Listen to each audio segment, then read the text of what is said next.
श्री गणेशाय नमः, श्री सीतारामचंद्राभ्याय नमः, श्री कृष्णाय नमः। आजचा सुदिन दिवस भला, जे संत चरित्र ग्रंथ देखिला, श्रोते आणि वक्त्याला सुधारस लाधला निज प्रेमे। भक्त कथेशी सुधारस म्हणणे, हाही दृष्टांत येथे दिसे गौण। अमृत सेविता शेची रमण, आक्षेपदी कोण राहिला। हेच व्यवस्थित तुझे कथा रस सेविते जन, त्याचे पदी राहिले जाण। सरिता भक्त कथा श्रवण, जन्म मरण निवारे। गंगेची उपमा द्यावी याची, तरी देही न तू केली। जेणे गर्भवती घ्यावे त्रिवेणेसी, मोक्ष जीवासी तै होय। तैसे नव्हे हरी कीर्तन, श्रवणेच होते श्रोते पावन। मनोनी कथारस निरूपण, चतुर सर्वज्ञ जाणती। ग्रंथ करते श्री संत महिपती बुवा या ठिकाणी सांगताय, भक्ती विजय ग्रंथ आहे, संतांचं चरित्र आहे। आणि या भक्ती विजय ग्रंथाला उपमाच देता येत नाही। जर अमृताची उपमा द्यावी तर अमृत इंद्रानं सुद्धा पेलाय, मग इंद्र अक्षय आहे का? त्याचाही क्षय होणार आहे। म्हणून या उपमेच्या पलीकडचा हा ग्रंथ आहे आणि श्रवणानं मुक्ती मिळते, अशा प्रकारचा भक्त विजय ग्रंथ ऐका। सूर्याहुनी अति सोज्वळ, की चंद्राहुनी वाटे शीतळ। आकाशाहुनी अति निर्मळ, भक्त प्रेमळ जाणती। आणि ही ग्रंथ कसा आहे हो? चंद्रापेक्षा सुद्धा शीतळ आहे, थंड आहे। सूर्यापेक्षा सुद्धा तेजस्वी आहे, आकाशापेक्षा सुद्धा निर्मळ आहे। आणि जे प्रेमळ भक्त भाविक आहेत तेच या ग्रंथाचा अभ्यास किंवा ग्रंथाचं महात्म्य जाणतात, असं सांगू लागले। आता ऐका देऊनी चित्त, विरंची आणि कैलासनाथ। क्षीरसागर अकस्मात, दर्शन येत हरीच्या। आता कथेला सुरुवात झाली महाराज। एकदा भगवान श्री विष्णू समुद्रामध्ये त्या ठिकाणी क्षीरसागरामध्ये असताना सहज वाटलं कोणाला? महादेवाला आणि ब्रह्मदेवाला। चला म्हणले विष्णूच्या दर्शनाला। म्हणून सहज महादेव आणि ब्रह्मदेव विष्णूच्या दर्शनाला आले। काय झालं? तयासी म्हणे क्षीराब्दी जावर, मृत्यूलोकी घेऊ अवतार। निवृत्ती सोपान ज्ञानेश्वर, लीला साचर दाखवू। आणि ब्रह्मदेव आणि महादेव भगवान श्री विष्णू पाशी दर्शनाला आले। त्यावेळेस श्री विष्णूंनी सांगितलं, चला म्हणले आता मृत्यू लोकामध्ये जाऊ आणि आपण अवतार घेऊन कार्य करू। मग कोणी कोणी कोणता अवतार घ्यायचा? ब्रह्मदेवानं सोपान व्हायचं, महादेवानं शंकरांनी निवृत्तीनाथ व्हायचं, आणि मी स्वतः ज्ञानेश्वर होतो। आणि आपली जी आदी माया आहे तिला मुक्ताई म्हणून अवतार घ्यायला लावू। असं चौघजण पृथ्वीवरती जाऊ, असं महादेवाला आणि ब्रह्मदेवाला विष्णू बोलतात। त्रिवर्ग बंधू एके ठाई, जन्म घेऊ लवलाही। आदी माया मुक्ताबाई, भगिनी होईल आपण। आणि भगवान श्री विष्णूंनी सांगितलं, आपण तिघ एकाच घरात जन्म घेऊ, अवतार घेऊ, एकाच ठिकाणी एकत्र येऊ। आणि आदी माया जी आहे माया, ती माया मुक्ताई म्हणून आपल्या बरोबर, म्हणजे 4 जण आपण पृथ्वी तलावरती अवतार घेऊ, असं श्री विष्णू बोलतात। गंगा तीरी क्षेत्रात भूत, आपले गाव जगत विख्यात। तेथील कुळकर्णी गोविंद पंत, असे निज भक्त विष्णूचा। आणि कथेला सुरुवात झाली। गंगेच्या तीरावरती आपेगाव नावाचं गाव आहे आणि तिथं त्या आपेगावामध्ये गोविंद पंत नावाचे एक साधक भगवान श्री विष्णूची उपासक होते, भगवान श्री विष्णूची भक्ती करत होते, असं सांगतात। मीराबाई त्यांची कांता, परम भाविक पतिव्रता। गरोदर राणी असता, पुत्र इच्छा धैर्य। आणि त्या गोविंद पंत जी आहेत त्यांची पत्नी मीराबाई होती आणि पतिव्रता होती, सात्विक होती, शुद्ध होती। आणि त्या मीराबाईला त्या ठिकाणी दिवस गेले, पोटामध्ये गर्भ वाढू लागला त्यावेळेस काय झालं? मूर्तिमंत वैरागी डोळस आले तिच्या उदरास, भक्तीनं विला भरले मास, प्रसूत झाली ते दवा. आणि मग ते असणाऱ्या मीराबाईच्या पोटाला, मीराबाई कोण आहे? गोविंद पंताची पत्नी आहे. गोविंद पंत आणि मीराबाई यांच्या पोटाला एक सुंदर अशा प्रकारचा मुलगा त्या ठिकाणी जन्माला आला असं सांगतात. भक्ती ज्ञान वैराग्य पुतळा, मूर्तिमंत पोटी उपजला, माये बापाचे आनंद झाला, निज पुत्राशी देखोनी. आणि त्यांच्या पोटाला एक मुलगा आला महाराज. पुत्र व्हावा ऐसा गुंडा, त्याचा त्रैलोकी झेंडा. सुंदर अशा प्रकारचा मुलगा पोटाला आला, त्याच्यामुळं गोविंद पंत आणि मीराबाई यांना आनंद झाला म्हणतात. 12 दिवस लोटता जाण, विठोबा ठेविले नामाभिधान, 8 वर्ष होत संपूर्ण, मौजी बंधन पैकीले. आणि 12 वर्ष झाली त्या लेकराला जन्मून. 12 वर्ष झाल्यानंतर ना त्याचं नाव विठोबा ठेवलं. आणि विठोबा ठेवल्यानंतर ना 18 वर्ष झाली. त्यावेळेस त्याचं मौजी बंधन वगैरे केलं असं सांगतात. वेदशास्त्र करुणी पठण, काव्य व्याकरणी झाला निपुण, मनाती चढले त्याने तीर्थाटन करावे. आणि मग ते असणाऱ्या कुणी हो, त्या विठोबानं विचार केला, आपण जन्मलोय, 12 वर्षाचं झालोय, 18 वर्षाचं झालोय, पण काहीतरी कार्य आहे आपलं. मग काय करायचं? जीवाचा उद्धार करायचा. 18 वर्षाच्या पोराला कळतोय महाराज, जीवनाचं सार्थक करायचं, म्हणून त्याला अनुताप झाला संसारामधला. आणि कुठं निघाला ऐका. अनुताप धरून चित्तासी, पुसे माता पितयासी, आता नद्यावी मजसी, पुष्कर तीर्थासी जावया.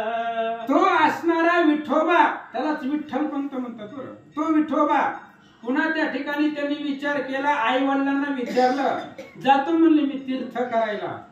जगामधली जी काही तीर्थ आहे ती तीर्थ करत करत आनंद घेत घेत माघारी येतो असं विठोबा आई वडिलांना बोलू लागला. ऐकून या वचन वडिलास वाटले समाधान, मग विठोबाने करुणी नमन, सत्वर तेथून निघाला.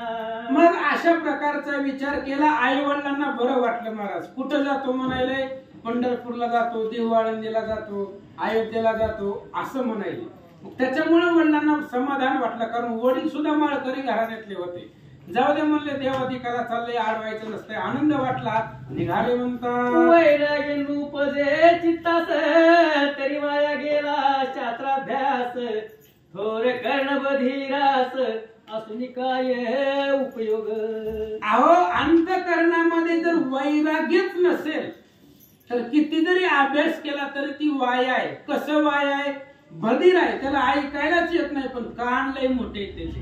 त्याला किती जरी मोठे कान दिले बहिऱ्या माणसाला, त्याचा काही उपयोग होणार आहे का? अशा पद्धतीने सांगतात की मयुराचे अंगी जाण, सर्वत्रच दिसती नयन, परी एकले दृष्टीवीन, काय कारण तयाचे. आणि मयूर आहे, मोर, त्याला सर्वांगाला नयन आहेत. नयन त्याला प्रत्येक अंगाला, पण त्याला एकाच दृष्टीने दिसतं. मग त्या बाकीच्या डोळ्यांचा काय उपयोग आहे असं या ठिकाणी सांगतात. आजा कंठीचे वाढीले स्तन, की सावरीचे दाते देवन, की गोरियांचे सुंदर गायन, की तारुण्यपण विधविते, नासिक विन जैसे वक्र, की महत्वा वाचुनी कारवा वार, पुरुषत्वा वाचून जायचा नर, व्यर्थच थोर वाढला.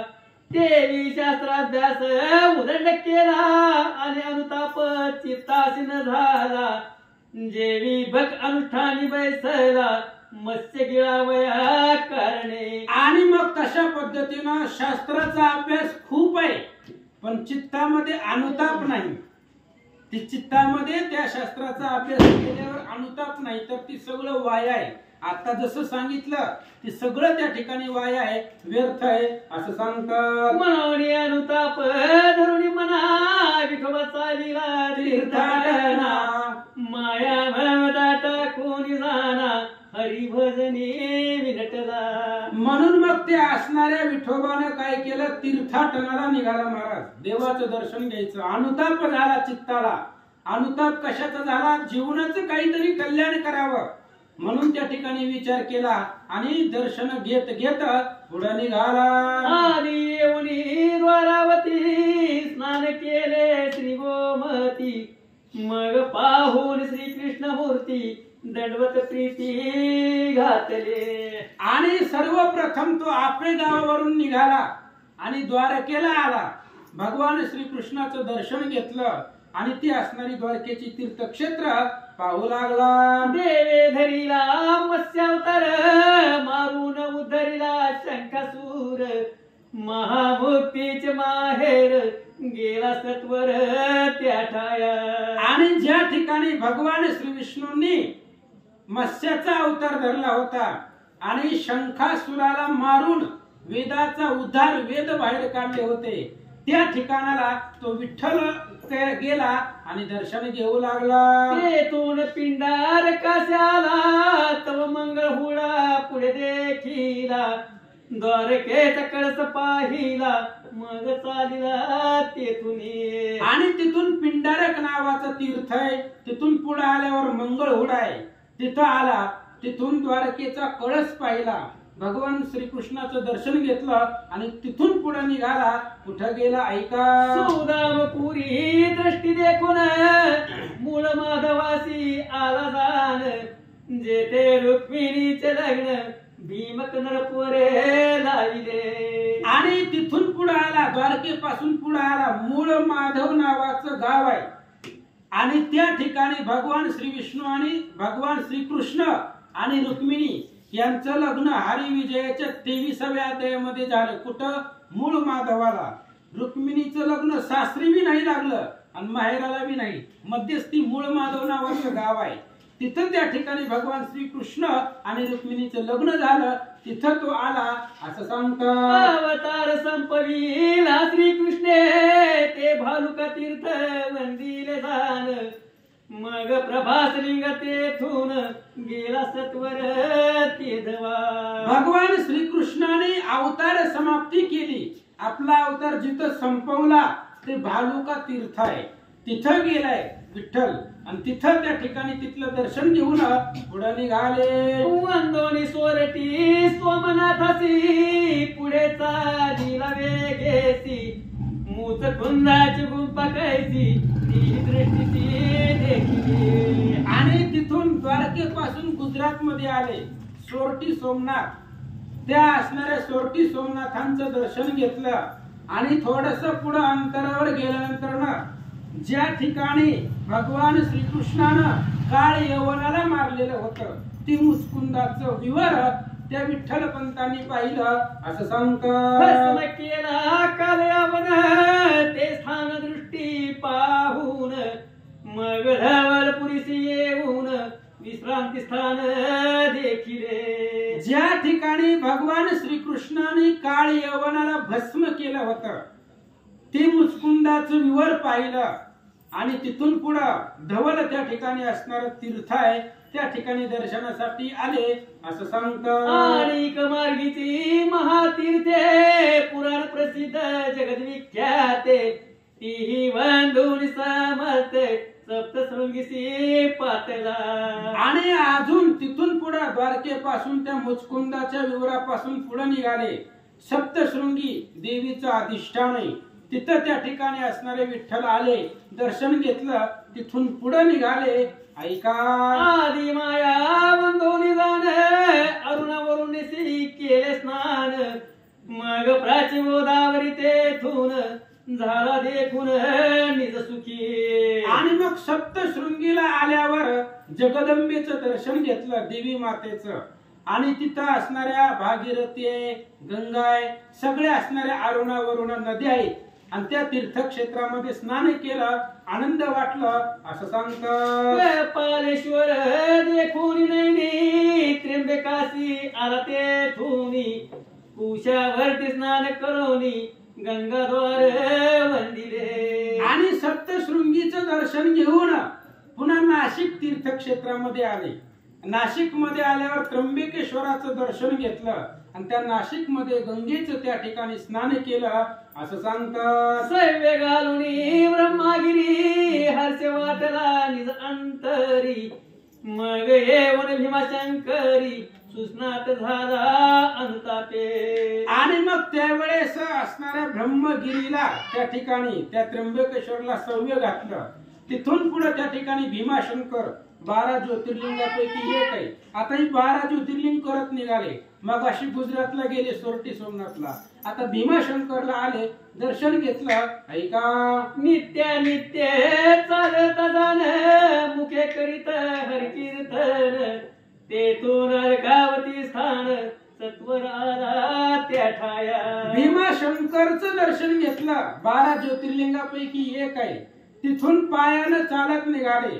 पावलो पावलीला विठ्ठलाचं भजन होतं, भगवंताचं भजन होतं. आणि असं करत करत करत जगामधले सगळ्यात पवित्र आळंदी तीर्थक्षेत्र तिथं ते विठ्ठल आले असं सांगतात. चक्री तीर्थी करून स्नान करीत बैसला देवतार्चन तो तेथील सिद्धो पंत ब्राह्मण स्नानाशी जाण पातला. आणि ही विठ्ठल आळंदीला आले. आळंदीला आल्यानंतर इंद्रायणी मध्ये स्नान केलं आणि ब्रह्मचारी असणारा तो मुलगा विठ्ठल तिथं बसला.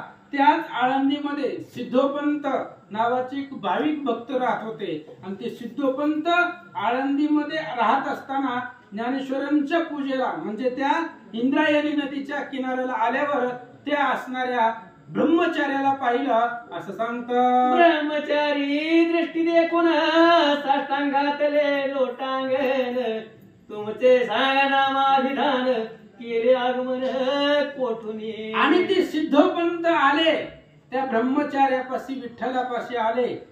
सुंदर अशा प्रकारे तेजस्वी मुलगा होता.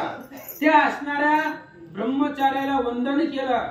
आणि महाराज कुठून आलात, कसं आलात, कुठं निघालात विचारू लागले. ऐकून म्हणे ब्रह्मचारी आपले गाव गंगा तीरी तेथील व्रती आमची बरी वरदाचारी म्हणतात. आणि त्या असणाऱ्या ब्रह्मचारानं म्हणजे विठ्ठलानं सांगायला सुरुवात केली. गंगेच्या तीरावरती आपे गाव आहे, ते आमचं मूळ गाव आहे, जन्मस्थान आहे, तिथले आम्ही रहिवासी आहोत असं सांगतात. माता पिता दोघे जण तेथे वृद्धे असती जाण द्वारकाधी तीर्थ करून अलकावतीस पातलो. आपेगावला माझे आई वडील आहेत, म्हातारी आहेत, वयोवृद्ध आहेत.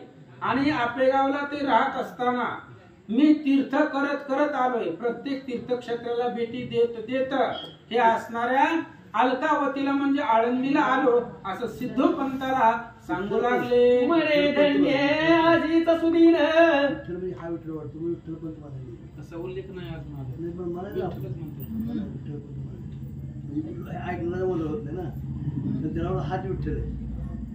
बोला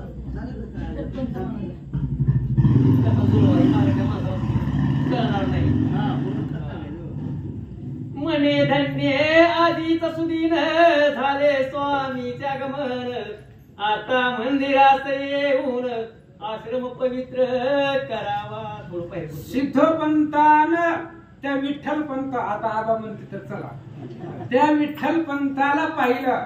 आणि सिद्धोपंतानं विठ्ठल पंतांना सांगितलं चला म्हणले आमच्या घराला आलाय तेवढ्या लांबून द्वारकेहून आला, तीर्थ करत करत आलात तर आमच्या घराला चला, तुमचे पाय लावा या असं सांगतात. विठ्ठल पण तू कोणाला सांगायचे ते पुढे ते पुण्यनेश्वर माणसाला माहिती होणार नाही. काय होते चालले कोण चाललाय कोण आठवते तीर्थ करीत म्हणून ते विठ्ठल पंत विठ्ठल पण मला पुन्हा ही तुम्हा त्यांच्या येते पुढे येते विठ्ठल म्हणतो म्हणून मी विठ्ठल पण सांगावं. हो सांगतो सांगतो आता लक्षात आलं. एवढे म्हणायचे हा येते पुढे चला येते पुढे वाचा रामराम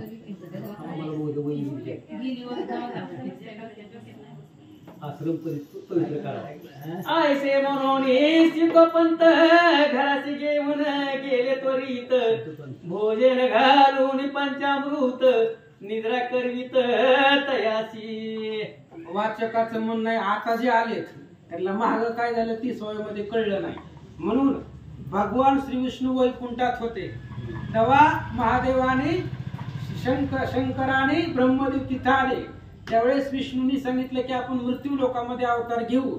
म्हणून गंगा तीराला आपेगाव नावाचं गाव आहे आणि त्या आपेगावामध्ये गोविंद पंत एक साधक राहत होते आणि त्यांची पत्नी मीराबाई.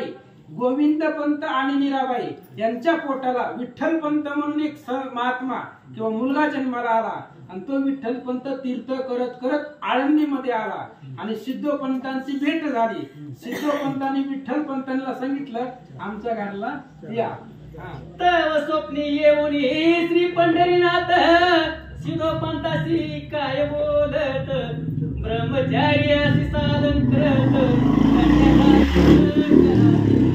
आणि त्या सिद्धोपंतांना एक मुलगी होती आणि तो असणारा विठ्ठल पंत सिद्धोपंताच्या घरी आल्यावर त्या सिद्धोपंताला रात्री भगवंत त्यांच्या स्वप्नामध्ये आले आणि सांगितलं तुझ्या घरला जो आज आलेला आहे त्याला तुझी मुलगी अर्पण कर म्हणजे त्याचं लग्न करून दे असं सांगतात. ब्रह्मचारी आईसे होताची स्वप्न चित्ती वाटले समाधान स्नान संध्या नेम सारून दृष्टांत वचन सांगितले. आणि मग त्यांना स्वप्न पडलं. स्वप्न संपलं. सकाळ झाली. उठल्यानंतर स्नान वगैरे झालं. चहा पाणी झाल्यावर मग तो असणारा जो काही सिद्धोपंत आहे तो विठ्ठल पंतांकडे आला आणि रात्रीची स्वप्न पडलं होतं तो स्वप्न महाराजांना सांगू लागला असं सांगतात. सिद्धोपंत ब्रह्मचारी वचन बोलत तुम्ही सांगता ते यथार्थ परी आम्हाची आज्ञा पंढरीनाथ न करीच सर्वथा. आणि त्यावेळेस त्या ब्रह्मचार्याने म्हणजेच विठ्ठल पंताने विचारलं तुम्ही जे म्हणताय ते बरोबर आहे. तुम्हाला स्वप्नामध्ये पांडुरंगाने दृष्टांत दिला पण मला दिलेला नाही ना. तुम्हाला दिलाय पण मला कुठं आज्ञा केली. मग माझ्या स्वप्नामध्ये पांडुरंगाने येऊन सांगितल्याशिवाय मी ते सत्य मानणार नाही असं ते विठ्ठल पंत बोलू लागले. सिद्धोपंत बोले वचन तरी आधीचा दिवस येते राहून सत्य असेल तरी तुम्हाशी स्वप्न होईल जाणार निश्चयशी. सिद्धोपंताने सांगितलं हे बघा महाराज म्हणले मी काय खोटं बोलत. जर तुम्हाला खरंच विश्वास बसायचा असेल तर आजचे दिवस मुक्काम करा आमच्या घरी झोपा. आणि जर मला खरंच दृष्टांत दिला असेल पांडुरंगानं तर तोच पांडुरंग तुमच्या सुद्धा स्वप्नामध्ये आज येईल आणि तुम्हाला तो दृष्टांत देईल. म्हणून आजच्या दिवस इथं मुक्काम करा असं सिद्धोपंत बोलू लागले. पुरंदावणी आसन घालून निद्रा केली तयक्षणी संकल्प विकल्प येत म्हणी तव काय स्वप्न देखिले. आणि तेवढी रात्र ते असणारे विठ्ठल पंत तिथं राहिले. सिद्धोपंताच्या घरी राहिले. एक क्षणभर रात्री त्या ठिकाणी त्यांना निद्रा लागली आणि त्या निद्रेमध्ये स्वप्न पडलं. दृष्टांत झाला. काय झालं ऐका. विश्वव्यापक पंढरीनाथ ब्रह्मचार्याची स्वप्ने सांगत चारी अवतार मूर्तिमंत हिच्या उदरा येतील. आणि त्यावेळेस भगवान परमात्मा श्री पांडुरंग ते असणाऱ्या विठ्ठल पंताच्या स्वप्नामध्ये जाऊन सांगू लागले ही सिद्धोपंताची जी मुलगी आहे त्या मुलीच्या पोटाला 4 अवतार आहे. 4 अवतार म्हणजे 4 भगवंताचे अवतार या मुलीच्या पोटाला जन्म घेतील असा दृष्टांत स्वप्नामध्ये दिला. तरी माझी आज्ञा वंदून सिरी कन्यादान अंगीकारी ऐसे देखून ब्रह्मचारी उठून सत्वरी बैसला. आणि मग त्यावेळेस भगवंतांनी सांगितलं विठ्ठल पंतांना ह्या सिद्धोपंताच्या मुलीचा स्वीकार कर. हिच्या पोटाला 4 देवाचे अवतार मूर्तिमंत होणार आहे. असा दृष्टांत झाल्यावर त्यांच्या लक्षामध्ये आलं. त्यांची निद्रा भंग पावली. जागृतीमध्ये आले असं सांगतात. ब्राह्मणाची पुसता जाण घटित आले 36 गुण मग लग्न तिथी नेमून सर्व साहित्य करविले. मग लगेचच आता दोघांनाही दृष्टांत दिला पांडुरंगाने स्वप्नामध्ये सांगितलं. मग लगेच ब्राह्मण बोलवले त्यांचे गुण वगैरे पत्रिका ही ती पाहिली. लग्नाचा मुहूर्त काढला. कोणाच्या? रुक्मिणी आणि विठ्ठल पंत. सिद्धोपंताची मुलगी रुक्मिणी आणि विठ्ठल पंत यांच्या लग्नाची तयारी चालू झाली. देवक प्रतिष्ठा ब्राह्मण भोजन केले निर्विघ्नाचे पूजन. मंगळ वाद्य वाजती जाण पुण्य वाचन होतसे. आणि लग्न आहे. लग्न मध्ये गणपतीची पूजा केली. का केली जाते? निर्विघ्नाचं पूजन आहे. गणपती विघ्नच येऊ देत नाही म्हणून गणपतीची पूजा सगळीकडे करतात सुरुवातीला, कारण तो निर्विघ्न आहे. विघ्न तिथं येणार नाही म्हणून विठ्ठल पंत आणि रुक्मिणीच्या लग्नामध्ये गणपतीची पूजा केली. सर्व ब्राह्मण बोलवले असं सांगतात. नाना परीची दिव्यान निर्मुन घातले ब्राह्मणाची भोजन. करून सीमांत पूजन विप्र बोलती मंगळाटके. आणि मग अनेक ब्राह्मणाला भोजन दिलं. पती पत्नी, नवरा नवरी, मुलगा मुलगी मांडवामध्ये लग्नामध्ये आणले आणि जी काही ब्राह्मण आलेले होते पूजन वगैरे केलं आणि मंगलाष्टिका म्हणायला सुरुवात केल्या. जय जय मुकुंदा मुरारी पुराण पुरुषा मधुकैट भारी. भक्तभूषणा नाना परी वधूवरासी रक्षितू. जय जय शंका सुरमर्दना. जय जय समुद्र मंथना. वराहवेशा हिरण्यक्ष भंजना वधूवरासी रक्षितू. जय जय नरसिंहा प्रल्हाद रक्षका. जय जय वामन रूपा परिचालका. जय परशुधरा सहस्त्रभाऊ अंतका वधूवरासी रक्षितू. जय दशरथ कुमार निशाचर मर्दना. जय जय गोकुळ नाटक नंदन वंदना. जय जय बुद्ध रूप जन रहना वधूवरासी रक्षितू. जय कल्पी रूपा. जय कल्की रूपा क्लेश मर्दना. धर्मस्थापका जगजीवना. जय पुंडलिक वरदा रुक्मिणी रमना वधूवरासी रक्षितू. आईची मंगळाटके म्हणून विप्र बोलती सावधान.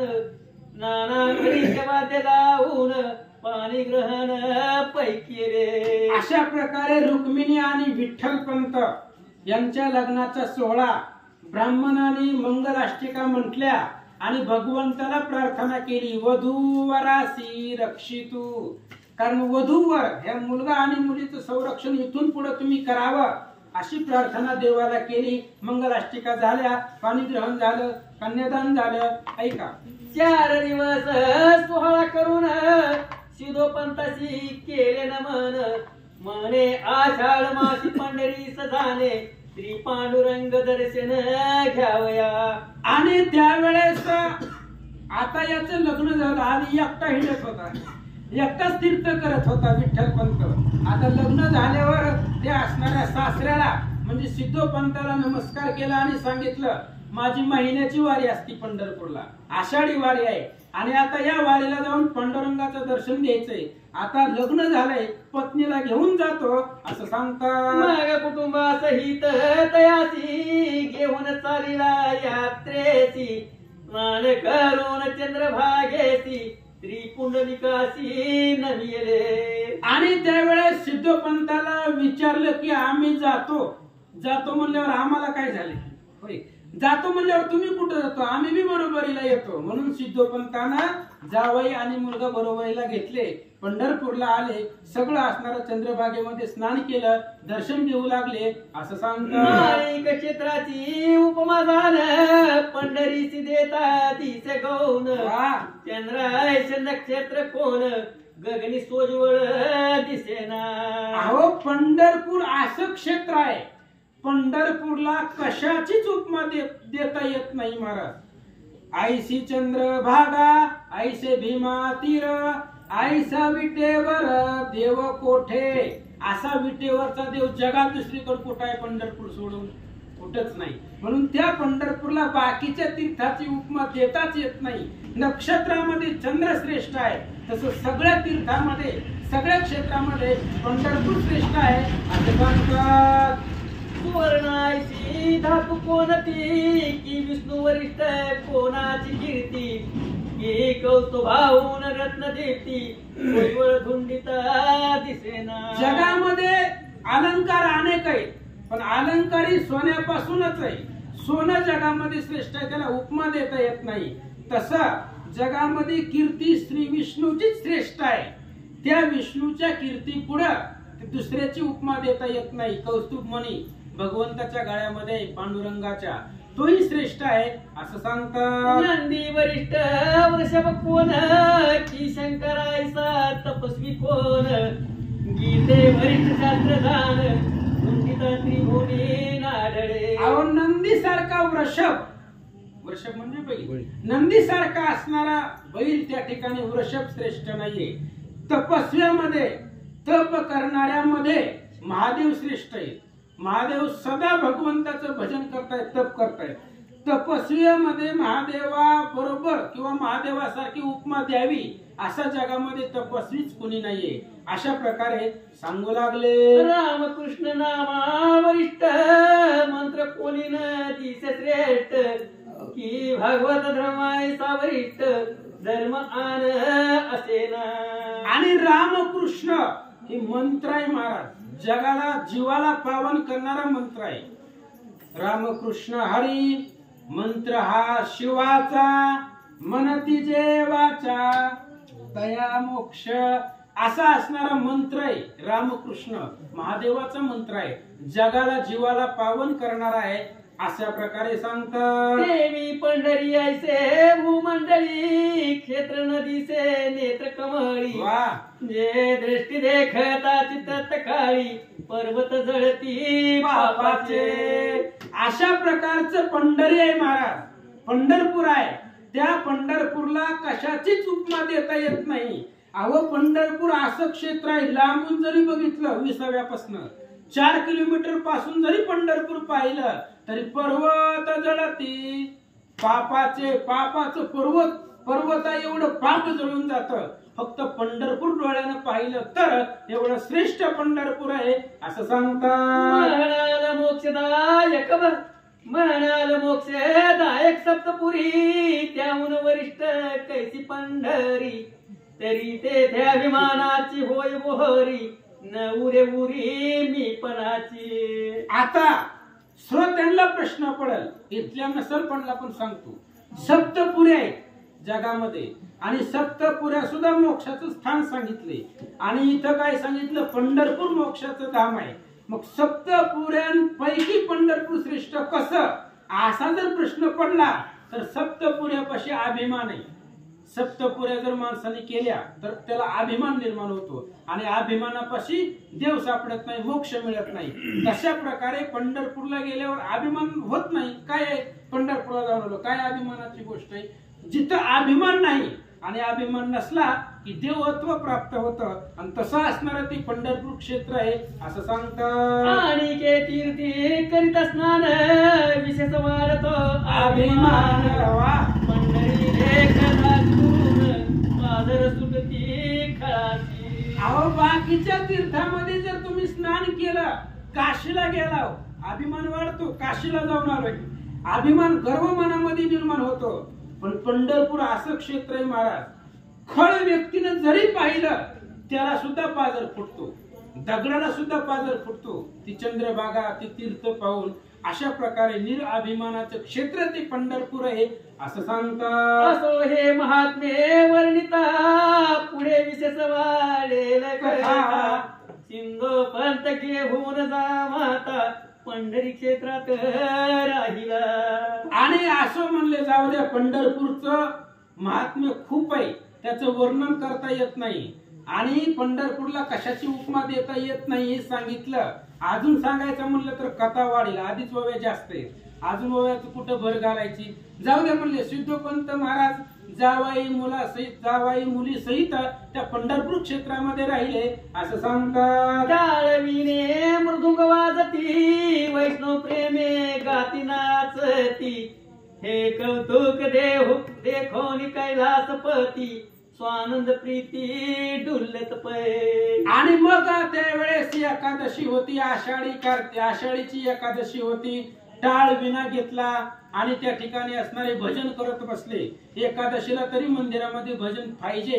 त्याच्यामुळं काय होतं, महादेव असणारे जे काय आहे ते सुद्धा आनंदाने डुलतायत भजनामध्ये असं सांगतात. करोनी क्षेत्र प्रदक्षिणा महाद्वारासी आले जाना गरुडा पारी लोटंगना विठ्ठल साष्टांग घातले. मग विठ्ठल पंतांनी पंढरपूरच्या मंदिराला लोटांगण घातलं, प्रदक्षिणा केली आणि गरुड खांबापाशी आले आणि तिथून भगवंताला वंदन केलं असं सांगतात. कन्या जामात दोघा प्रती सिंधू पंते धरून हाती चरणावरी सत्वर गती नेहोनिया घातले. आणि पंढरपुरामध्ये गेले, पांडुरंगाच्या मूर्तीपाशी गेल्यावर ही विठ्ठल पंताचा जो सासरा होता सिद्धोपंत त्यानं आपल्या जावयाला आणि मुलीला घेतलं. जावयाचं आणि मुलीचं डोकं पांडुरंगाच्या पायावर ठेवलं असं सांगतात. देवासी देऊनी अलिंगन मग धरिले दृढ चरण मोत्साह झाली तेथून सिद्धोपंत चालिले. आणि मग देवाला आलिंगन दिलं, नमस्कार केला. विठ्ठल पंतानं आणि रुक्मिणीनं देवाचं दर्शन घेतलं. 4 दिवस तो सोहळा संपला आषाढी वारीचा आणि सिद्धोपंत आळंदीला माघारी गावाकडे निघाले. कन्या कुटुंब सहपरिवारी जाता झाला अलकापुरी विठोबा म्हणे रामेश्वरी जाऊन सत्वर येईन मी. आणि त्यावेळेस सगळेजण आता आषाढी कार्तिकीचा सोहळा संपला, 4 दिवस तो सोहळा असतो. त्यावेळेस सिद्धोपंत आपल्या परिवारासहित आळंदीला निघाले, म्हणजे गावाकडे निघाले. त्यावेळेस विठ्ठल पंतांना सिद्धोपंताला सांगितलं रामेश्वर आहे, त्या रामेश्वराचं मी दर्शन घेऊन येतो असं सांगतात. अंतर जाणून या त्या प्रती निरोप दिलेला सिद्धोपंती मने यात्रा करून सत्वर गती यावे पुढती आश्रमा. आणि त्याच्या अंतर्मनातलं ओळखलं, विठ्ठल पंताच्या मनातलं सिद्धोपंतांनी ओळखलं आणि सांगितलं जावं म्हणले आता आडवीत नाहीये, तीर्थाला चाललाय, रामेश्वरला चाललाय, यात्रा करा आणि व्यवस्थित सुखरूप लवकर माघारी या असं सांगतात. पांडुरंगाशी करुणे नमन सत्वर निघाला तेथून पुराण प्रसिद्ध मुख्य स्थान अनुक्रमेची पाहत असे. आणि मग पांडुरंगाला नमस्कार केला विठ्ठल पंतांना, दर्शन घेतलं देवाचं आणि तिथून पुढे रामेश्वरला निघाले.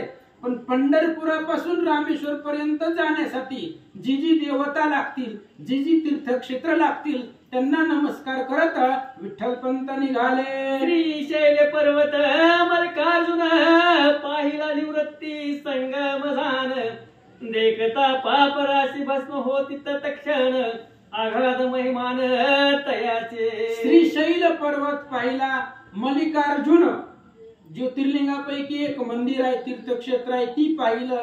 ज्याचं पूजन केल्यावर, ज्याला पाहिल्यावर पाप संपत अशा तीर्थक्षेत्राचं दर्शन करत विठ्ठल पंत निघाले. मार्गी चालता सत्वर गती हृदय चिंतित विठ्ठल मूर्ती मुखी घात नाम कीर्ती सप्रेम गती करोनी. आणि निघाला महाराज. कुठं निघालेत? रामेश्वरला निघालेले. आणि जात असताना रस्त्यामध्ये तीर्थक्षेत्र भेटतायत, त्यांचं दर्शन करत करत निघाले.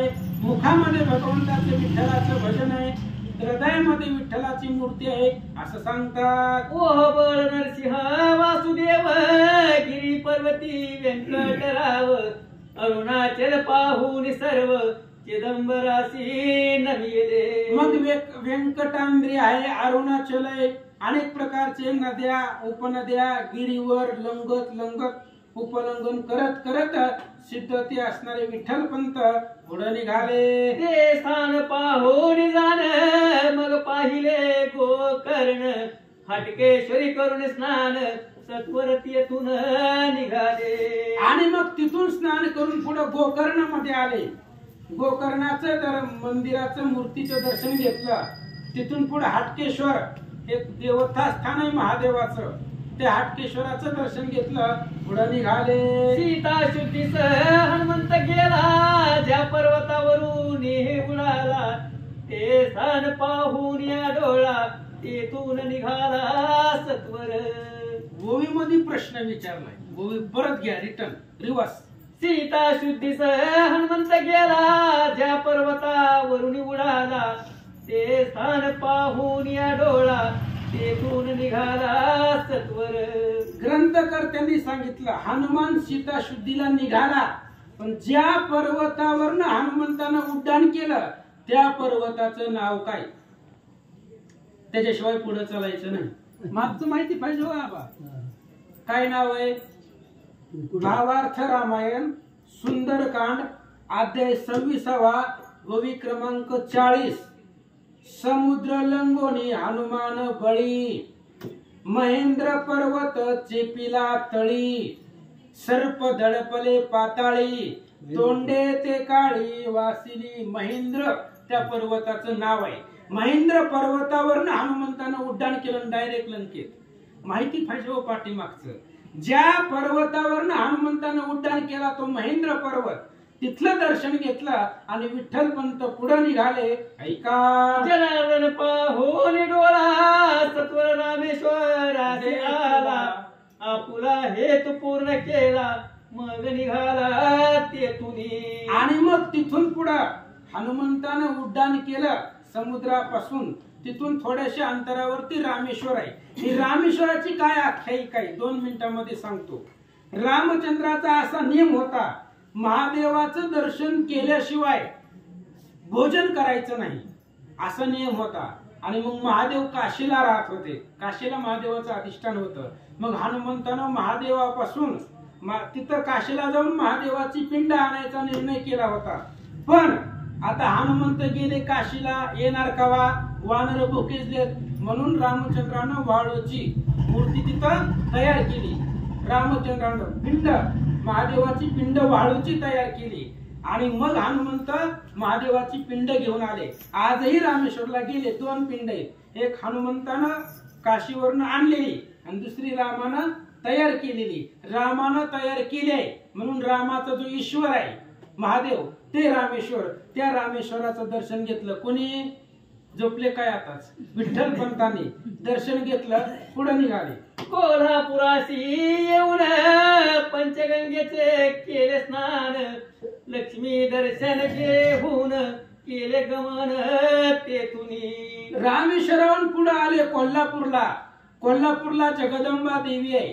त्या देवीचं दर्शन घेतलं. अंबाबाई त्यांचं दर्शन घेतलं आणि कोल्हापुरापासून पुढे विठ्ठल पंत निघाले. मग कृष्ण तीराशी येऊन माहुली संगमी केले स्नान, सत्वर तेथून परतोन अलकापुरी पातला.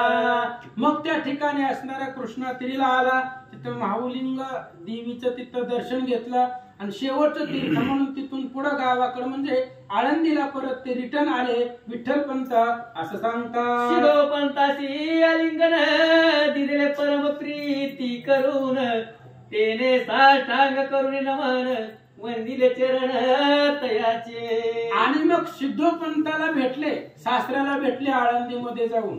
आळंदीमध्ये गेल्यावर सिद्धोपंतानं त्यांचं दर्शन घेतलं जावयाचं. का? सगळे तीर्थ करून आले होते जगामधले.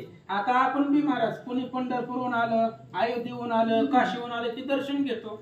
तिथली माती असते ना ती पवित्र झालेली असते आणि त्यांचं इथं पायाचं दर्शन घेतले की ती माती आपल्या कपाळाला लागली की आपला उद्धार, असा आपला सहज भाव आहे. म्हणून सिद्धोपंतानं त्या विठ्ठल पंताचं दर्शन घेतलं. ऐका. 4 रात्री ते राहून सिद्धोपंताशी बोले वचन, आता माता पित्याचे दर्शन घ्यावे ऐसे वाटते. आणि मग अनेक दिवस तिथं राहिले, आळंदीमध्ये राहिले. राहिल्यानंतर ना विठ्ठल पंतांनी सिद्धोपंतांना सांगितलं, मी खूप दिवस झालं गावाकडून आलोय.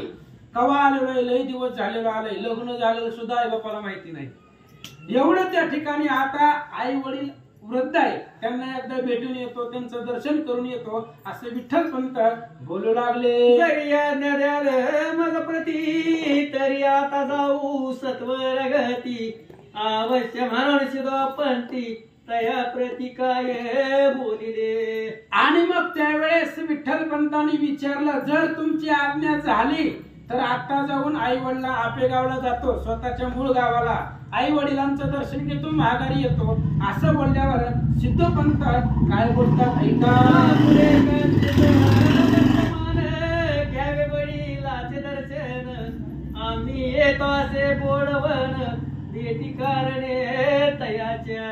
त्यावेळेस सिद्धोपंतांनी सांगितलं तुम्ही एकटं फिरायचं नसतं. आता जोडीदार झालाय ना तुम्हाला, मग आता आई वडिलाच्या दर्शनाला जाताना तुम्ही तुमच्या पत्नीला बरोबर घेऊन जावा रुक्मिणीला.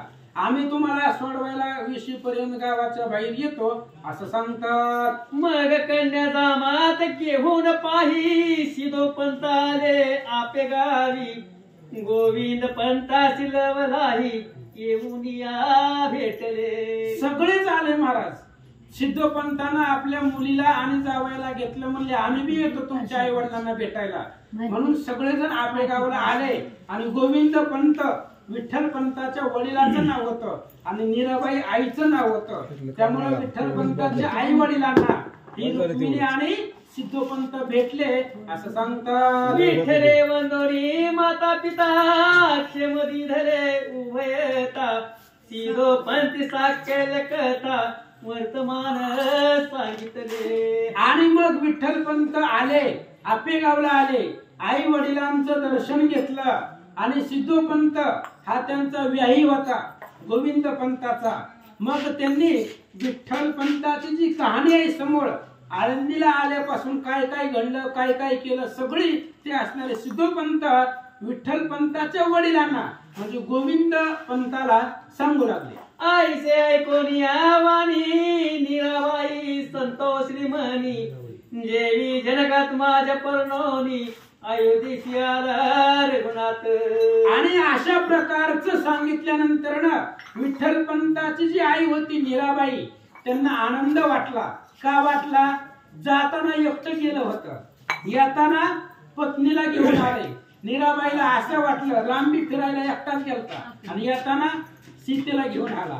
असं वाटलं की रामचंद्र तीर्थाटनाला गेल्यानंतर ना मिथिलेमध्ये गेल्यावर सीतेबरोबर लग्न करून सीतेला राम घेऊन आला तसंच रुक्मिणीला हा विठ्ठल पंत घेऊन आला असं मीराबाईला वाटलं. श्रीराम सीता देखून दृष्टी आनंद माये कौशल्य पोटी देवी पुत्र सून देखून दृष्टी मातेशी संतोष वाटेला.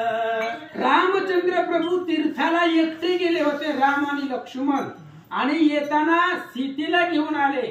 आणि राम आणि सीता आल्यावर कौशल्येनं पाहिलं, सुनमुख पाहिलं, कौशल्याला आनंद वाटला. तशाच पद्धतीचा आनंद विठ्ठल पंताला आणि रुक्मिणीला बघून मीराबाईला झाला होता असं सांगतात. भीम सहोदर अर्जुन द्रौपदी आणि पण जिंकून देखून कोणते हर्षयमान तैसे येते झाले. किंवा भीम आणि अर्जुन द्रौपदीला स्वयंवरामध्ये जिंकलं. भीम अर्जुनानं द्रौपदीला घेऊन गेले आणि कुंतीला जसा आनंद झाला होता तेवढा आनंद त्या मीराबाईला झाला असं सांगतात. वस्त्रे भूषणे उभयतासी सिद्धोपंत देत सन्मानेसी आज्ञा मागून आनंदीसी परतून आले ते दवा. आणि मग सिद्धोपंत विठ्ठल पंतांनी आहेर वगैरे केला आणि मग त्या ठिकाणी आळंदीला सिद्धोपंताचं मूळ गाव आळंदी आहे आणि तिथून आपल्या गाव म्हणजे आळंदीला ते सिद्धोपंत आले असं सांगतात. कोणी एक दिवस जाण माता पिता दोघे जण देह सांडून वैकुंठ भोन पावती झाली ते दवा. आणि एक दिवस असं झाला कारण माणूस जन्मल्याबरोबर मरण पाठीशी असतं. विठ्ठल पंताचे जे आई वडील आहेत ते अगोदर वृद्ध होते म्हातारे होते आणि एक दिवस ते मृत्यूला पावले असं सांगतात. संसार चिंतेचा विटाळ करान धरीच विठ्ठल जैसे येतात तिन्ही काळ सम समान सर्वासी. आणि हे विठ्ठल जे होते विठ्ठल पंत जे होते संसाराचा ताण घेत नव्हते आपल्यासारखे. जसं व्हायचंय तसं होते म्हणले बिनधास्त भजन करायचे काय घरात व्हायचंय ते होते. 3 काळ सकाळ दुपार संध्याकाळ जसं समान असते. सकाळी आपल्याला काय फरक पडत नाही, दुपार बी तशी संध्याकाळ बी तशी. काय आपल्याला फरक पडतंय तसं संसाराचा ताण ही विठ्ठलपंत घेत नव्हते असं सांगतात. की सरिता भरुनी मिळता देख समुद्र नव्हेची अधिक की उष्ण काय आटता उदक ऊना कद्यापी दिसेना. आणि मग नदी आहे, नदी समुद्राला मिळाली, समुद्रामध्ये मिसळली, त्या समुद्राला नदीचा काहीच फरक पडत नाही. किंवा उन्हाळ्यामध्ये उन्हानं नदीचं पाणी आटलं तर उन्हाला काही फरक पडणार आहे, पाणी आटवागर नाही आठवते, उन्हाला काही फरक पडत नाही. तसं संसार करत असताना विठ्ठलपंतावरती संसाराचा परिणाम होत नव्हता असं सांगतात. देवी सुख दुखे दोन्ही सरसी विठोबा लेखी निजमानसी हे वर्तमान सिद्ध पंथासी कळो आले ते धवा. आणि विठ्ठलपंताला सुखही तेवढंच सारखं आणि दुःखही तेवढंच. म्हणजे सुख आलं तरी त्यांना आनंद वाटत नव्हता आणि दुःख आलं तरी दुःखी होत नव्हते. ही एक दिवस बातमी सासऱ्याला कळली विठ्ठलपंताचं. सिद्धोपंताच्या लक्षामध्ये आलं जावयाचं संसारामध्ये लक्ष नाही. मग काय करतात ऐका. खेद होईल जामातास म्हणून घ्यावा परमार्श मागो त्या गावास परतून आले ते धवा. सिद्धोपंतांनी विचार केला विठ्ठलपंताचे जे आई वडील आहेत ते वारलेले होते, त्याच्यामुळं ते आता त्यांचं मन संसारामध्ये लागत नसेल म्हणून आपण जाऊन भेटून यावं. एखाद्याच्या घरी जर कोण वारलं तर 4-8 दिवसांनी लोक त्याला भेटायला जातात. तसं ते असणारे सिद्धोपंत आपेगावला विठ्ठलपंताच्या भेटीसाठी आले असं सांगतात. मग म्हणे जामातासी तुम्ही तो विरक्त उदासी सर्व पदार्थ संसारासी नित्य नित्य पाहिजे. आणि मग त्यावेळेस जावयाला बोलायला लागले. कोण? सिद्धोपंत. बाबा म्हणले संसार करायचा म्हणल्यावर सगळ्या गोष्टी लागतायत संसारामध्ये, तुमचं लक्ष नाहीये. आमच्या मुलीचं कसं व्हायचं, सासऱ्याला टेन्शन. आता मुलगी दिली ना, कसं का होईना तुला काय करायचंय, ही माहेरची लोक जास्त ह्याच्यामध्ये मन घालतात मुलीच्या संसारामध्ये, त्यामुळे वाटलं होतंय. त्यांनी सांगितलं आमच्या मुलीचा संसार आहे आणि या संसारामध्ये काय कमी पडतंय काय जास्त होतंय तुम्ही लक्ष देत नाही तर, असं सिद्धोपंत विठ्ठलपंतांना बोलतात. कृपा करुणी मजवरी आता चला अलकापुरी तुमचे चालविनार हरी परी लोकाचारी विपरीत. आणि त्यावेळेस सिद्धोपंतांनी सांगितलं इथं तुमच्या दोघांचा संसार व्यवस्थित चालत नाही का, इथं तुमच्यावर लक्ष ठेवायला कुणी नाही, लक्ष ठेवायला तुमच्यावरती कुणी नाही. मग तुम्ही काय करा, आळंदीला चला, म्हणजे घर जावं, आळंदीला या माझ्या घरामध्ये, तिथं तुम्ही व्यवस्थित संसार करा असं सिद्धोपंत विठ्ठलपंतांना बोलतात. अवश्य म्हणता निज कन्यासी सवे घेतले जामातासी सिद्धोपंत अति वेगेसी अलकावतीसी पातले. आणि मग ठीक आहे, आता मुलीला विचारलं, मुलीने सांगितलं ठीक आहे, त्यावेळेस बरोबर घेतलं आणि आळंदीला आले. कुठे बसतो?